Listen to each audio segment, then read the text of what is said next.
This series presents information based in part on theory and conjecture. The producer's purpose is to suggest some possible explanations, but not necessarily the only ones, to the mysteries we will examine.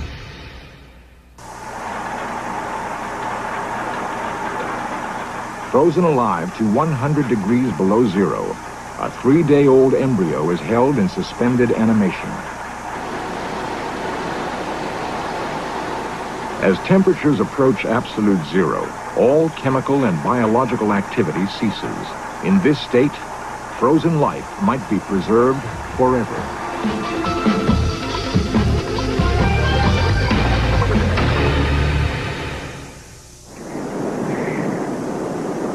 Since the dawn of man, cold has been our cruelest enemy. Even today, blizzards claim a yearly toll of the unprepared. During winter, death by freezing remains a constant threat.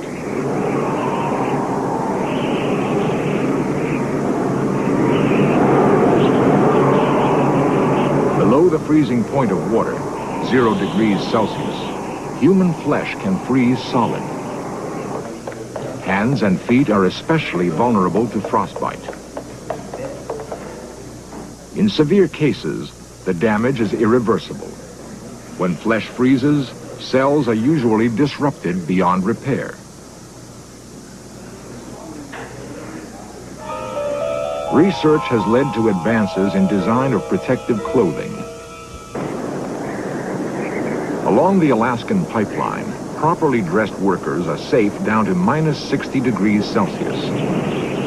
Below such temperatures, however, cold becomes increasingly lethal. For most of us, once temperatures drop into the sub-zero range, we've reached the limit of our knowledge about cold. We all know that food keeps better in a refrigerator, that it lasts even longer in a freezer. But beyond freezer temperatures, we enter the realm of cryogenics, the realm of the very cold.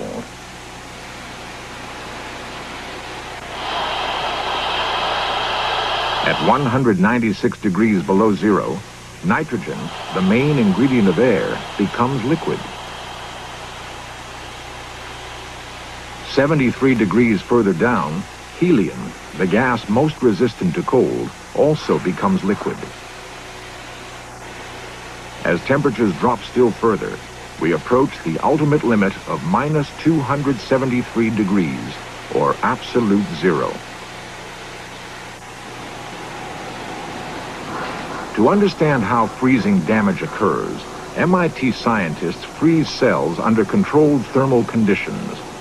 Using a special cryomicroscope, they have made films and videotapes of blood cells, embryos, and human tissue cells.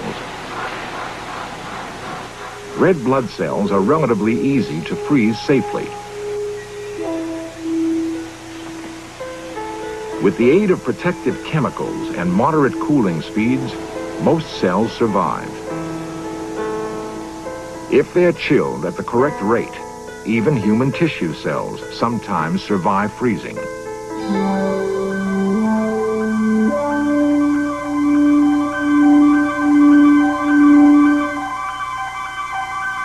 But when the freezing is too fast, ice forms within the cells, causing them to flash black and die.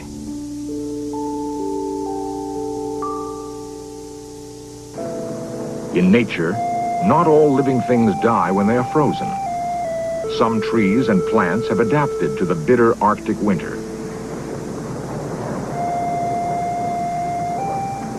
Certain insects, like the tardigrade, survive below minus 50 degrees. The tardigrade and other Arctic insects freeze in winter and thaw without ill effect in summer. Is it conceivable that larger animals, perhaps even people, could survive freezing? To answer this provocative question, we must first examine the state-of-the-art of freezing the separate elements of life. At the Carnation Genetics Company in California, workers get a sample of sperm from a prize bull.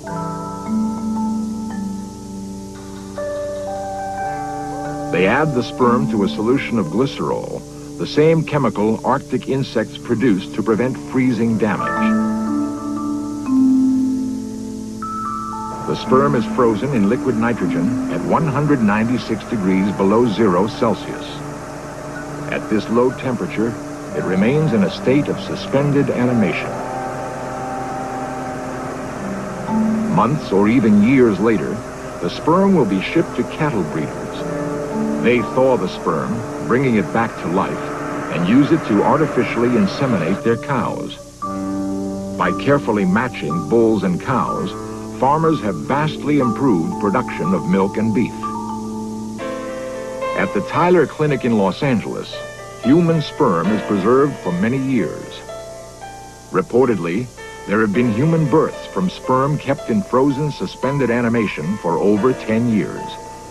No one knows how long it keeps its potency. Human sperm frozen today could possibly sire a child hundreds or even thousands of years from now. Blood is the very symbol of life. It carries warmth and oxygen to all parts of the body. Today, however, blood freezing is routine. The red cells are protected by adding glycerol.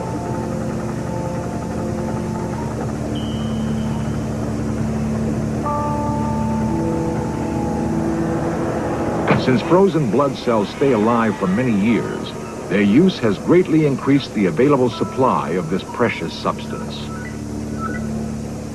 The frozen blood can be thawed and the glycerol washed out in less than an hour.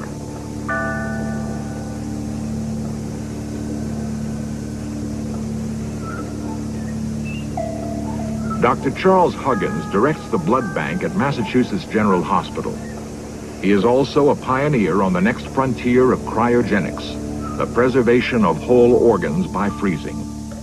By freezing the organ, you would make it much easier to coordinate the donor organs and the potential recipient, and a much higher percentage of people could have successful transplants with good genetic matching. And I don't think there's any fundamentally unsolvable problem, but it's not going to come in the next day or two, and in fact I think it'll be quite a number of years before we have clinical banks of kidneys and hearts and that sort of thing. Attempting to solve the organ freezing problem, biologists chill living tissue below the ice point. They observe how blood vessels are damaged when the tissues freeze. Such difficulties limit the size of organs which can be frozen. At UCLA, Dr. Josiah Brown has frozen the tiny pancreas gland of fetal rats and successfully transplanted it into adult rats. We're trying to work out in the rat pancreas the technique for freezing the pancreas so that it can be frozen permanently and implanted into a diabetic animal in order to reverse the diabetes. Our vision, our dream, is to have a laboratory with large banks of frozen pancreases and then implant the donor organ into the diabetic human and have it function. Of all life processes, none is more awesome than the growth of a tiny embryo into a complete animal.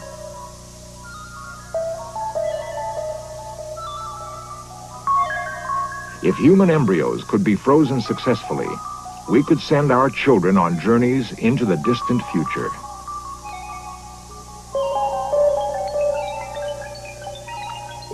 Protected by a chemical called DMSO, a mouse embryo is carefully frozen. Icy fingers hold it hostage down to 100 degrees below 0, suspending all growth or change.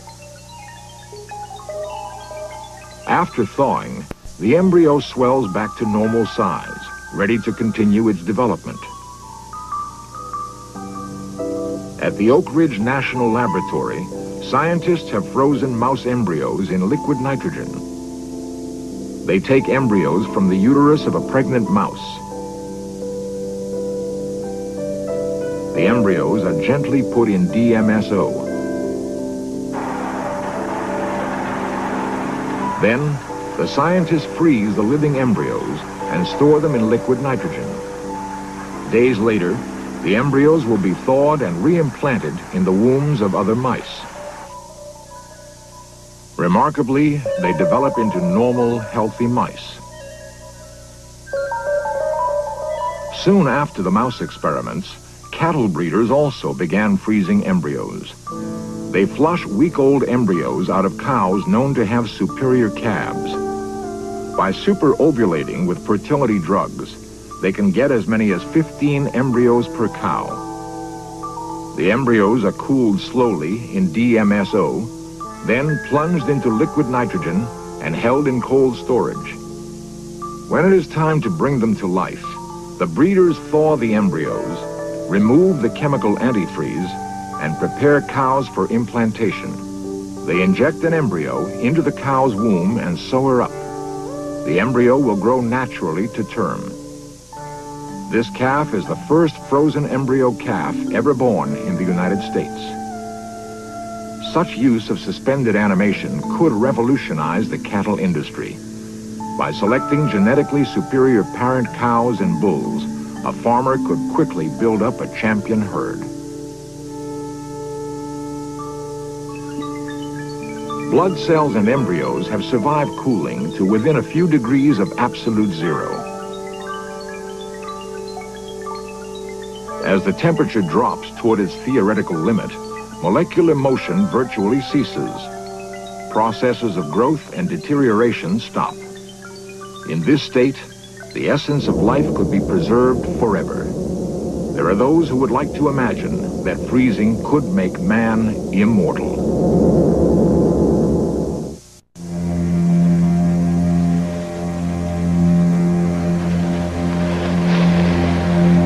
The balance of temperature within a human body is incredibly delicate. A drop of only 5 degrees in body temperature brings on the potentially lethal state called hypothermia.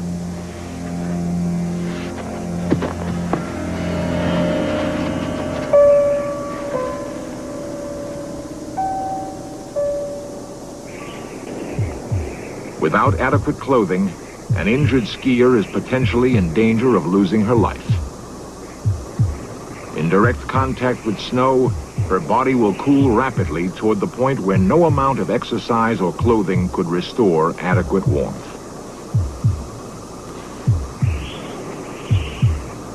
Unless she is rescued, death would then be inevitable.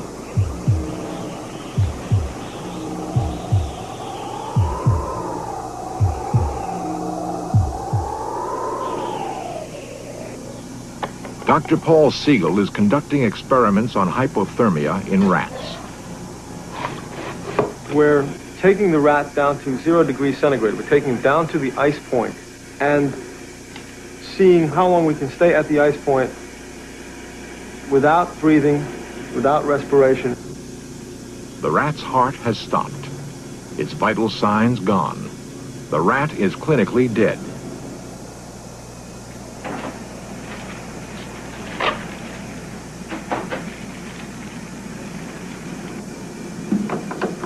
Dr. Siegel's assistant uses a desk lamp to warm the rat. She gives it artificial respiration. Usually, between 15 and 18 degrees, we reestablish heartbeat, sometimes before. So in the next couple of minutes, since the temperature is rising rapidly, we should begin to see a heartbeat. That's it. We got a beat. That is a heartbeat. There's another one, yeah. Keep going, Judy. Beautiful, beautiful. All right, heartbeat established at 13.5 degrees centigrade. During long, cold winter months, when food is scarce, some animals are able to hibernate. This suggests another approach to suspended animation. During hibernation, the ground squirrel drastically reduces its metabolic rate. To the touch, it is icy cold. Although heartbeat and breathing do not stop, they are greatly slowed. As the squirrel warms to room temperature, it gradually regains consciousness. We are only beginning to understand how some animals hibernate. As yet, we know of no fundamental barrier to human hibernation. A freeze-dried animal retains its external form years after its contemporaries have decomposed.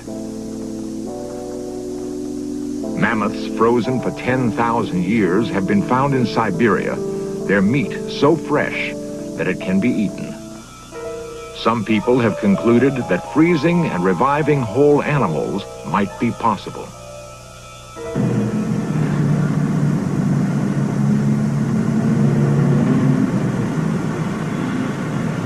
The finality of death is hard to accept. The lure of finding a window to the future is strong. In California, Art Quaife operates a cryonics suspension facility. Just placing patients into low-temperature suspension after they've been pronounced legally dead in the hope that at some future date medical science may be able to cure whatever they died of, repair any damage caused by the freezing procedure, and restore them to life. In this capsule, we have the head of a 79-year-old man who was a retired Army colonel. He died about 2 years ago of respiratory ailments and was placed in suspension by a team in Los Angeles. This capsule contains 2 whole-body patients. One is a 65-year-old Maryland man. Another is a 75-year-old Midwestern woman. Both of them died 4 years ago of cerebral strokes. It also contains the brain of a 15-year-old girl who was murdered in Berkeley in 1976. Super 8 films and videotapes by amateur cameramen document the original encapsulation. One of the patients arrives already frozen to dry ice temperature.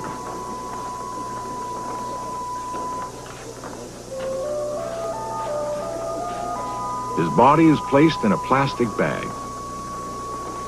It is wrapped in alternating layers of foil and fiberglass. The insulation will reduce the risk of thawing in case the liquid nitrogen in his capsule temporarily boils away.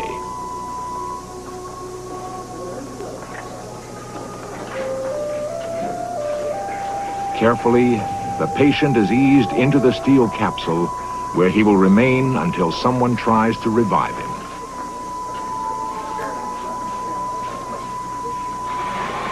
After encapsulation, liquid nitrogen was added. It has been replenished ever since. Has any person or animal ever been brought back, revived after having been frozen for such a long time? No human has ever been revived from the temperature of liquid nitrogen. We wouldn't know how to do that today. But there have been many successes with lower forms of life and less complicated organisms. If I were interested in cryonic suspension, what would it cost me to enroll in your program? First, you would become a suspension member of the Bay Area Cryonics Society, and that would cost you $1,000. Beyond that, you'd have to provide funding for your suspension. We recommend a minimum of $50,000 worth of funding. If I were to decide to sign up for the program, what assurance do I have that you would keep the temperature even, that you would keep me in suspension, that you would bring me back? It's basically an act of faith. Well, the procedure isn't perfected, so no, we can't give any guarantee. The only guarantee we can give you is that if you're put in a grave, you have virtually no chance of coming back. If you're frozen, you have some chance. It seems very dubious to me that we'll ever be able to successfully freeze whole humans. You have all the problems of preserving each of the separate organs of the person and the thousands of problems with that multiplied by the thousands of different organs that are in the body. I personally don't feel that this will ever come before 700 or 1,000 years from now. There is no exact count, but in the world today, there are about 20 frozen bodies waiting with a bare wisp of hope for the future. Most advocates of cryonic suspension are immortalists. They believe that medical science will eventually find a way to reverse the process of aging and extend our lives indefinitely. The more realistic chance of immortality, however, exists for the frozen embryo. For mice and calves, the technology already exists. The process will surely work for humans as well. It is believed that embryos could be kept frozen in suspended animation for generations. A woman of the future could choose her child from a frozen embryo bank. If whole body suspended animation is ultimately achieved, citizens of tomorrow could practice an intriguing new lifestyle. They would have themselves suspended before they grow old. Intending to sample life in centuries to come, they would launch themselves into the unknown. Millennia later, they would be revived, take part in life for a decade or so in a fantastic new world, and then continue their voyage into the future.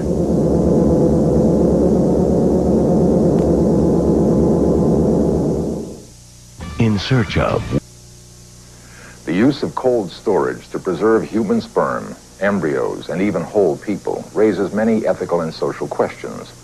Whose sperm and embryos should be saved? Could everyone afford to be frozen, or only the rich? The research in cryobiology will surely lead to life-saving medical advances. But even if we achieve suspended animation, we may not be able to deal with the unknown consequences of frozen immortality.